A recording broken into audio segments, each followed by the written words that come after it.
Warhammer 40,000 is set in a very grim, dark future setting in the 41st millennium. Basically, mankind is surrounded by this immense alien horde that's bent on its utter destruction. It has all the elements of really traditional fantasy, like orcs and that kind of stuff, but it's set far in the future where they all have guns.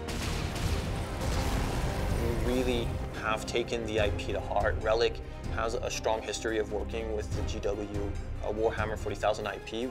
We love that IP, and we don't want to sell short any of the action and the violence.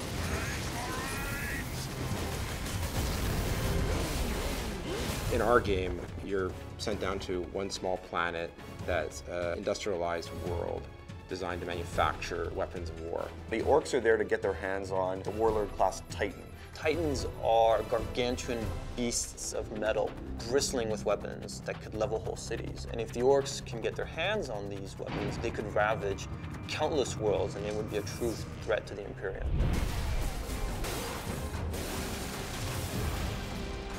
Space Marines started out as human beings, but they go through a rigorous process of training and physical transformation that really elevates them into almost demigods. Their bodies actually are implanted with new organs. Their strength is multiplied, their resistance is multiplied.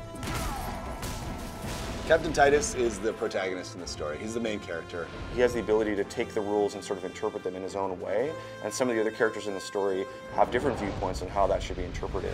Millions more of them. Our plan is unchanged.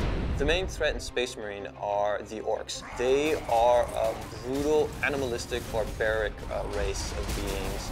Orcs are just one of the many races found in the fiction, and it's the one that we felt best complemented the Space Marines. Space Marines are very serious, very controlled. The orcs are sort of messy, vicious, violent, so it adds a nice contrast. We have some which are like shamans. They have magical powers. We also have Gretchen. They're these little tiny minions. We also have the Knob. He matches the Space Marine in size and bulk. In fact, he's even bigger.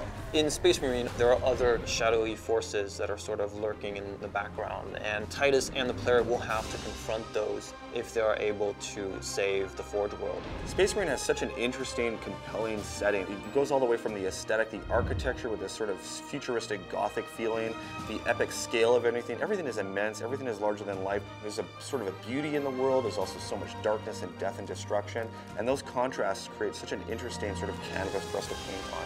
It's just a tremendous sci-fi fantasy universe. It's not just a simple story about an orc invasion of the Forge world. There's much more depth going on. There's lots of twists and turns in the story. There's betrayals. The action is amazingly intense. Really, anybody who likes science fiction, who likes any kind of blockbuster entertainment is going to love Space Marine.